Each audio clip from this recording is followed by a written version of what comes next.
যুক্তরাষ্ট্রের মাটিতে রাখা নিজেদের বিপুল স্বর্ণ মজুদ চুপিসারে সরিয়ে নিয়েছে ফ্রান্স।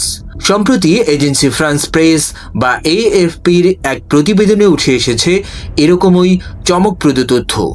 ফ্রান্সের কেন্দ্রীয় bank Banquo day France new ইয়র্কে সংরক্ষিত তাদের প্রায় 129 টন স্বর্ণ বিক্রি করে দেয়। তারপর একই পরিমাণ স্বর্ণ ইউরোপ থেকে পুনরায় কিনে নেয় তারা, তাও বর্তমান আন্তর্জাতিক মানদণ্ড অনুযায়ী। এই কৌশলী পদক্ষেপে বড় লাভও হয়েছে। স্বর্ণের দাম বিশ্ববাজারে বাড়তে থাকায় এই লেনদেন থেকে প্রায় 12.8 বিলিয়ন ইউরো মুনাফা অর্জন করেছে ফ্রান্স। সবচেয়ে গুরুত্বপূর্ণ বিষয় হলো এখন ফ্রান্সের সমস্ত স্বর্ণ মজুদ নিজ দেশেই রাজধানী প্যারিসে নিরাপদ ভল্টে সংরক্ষিত।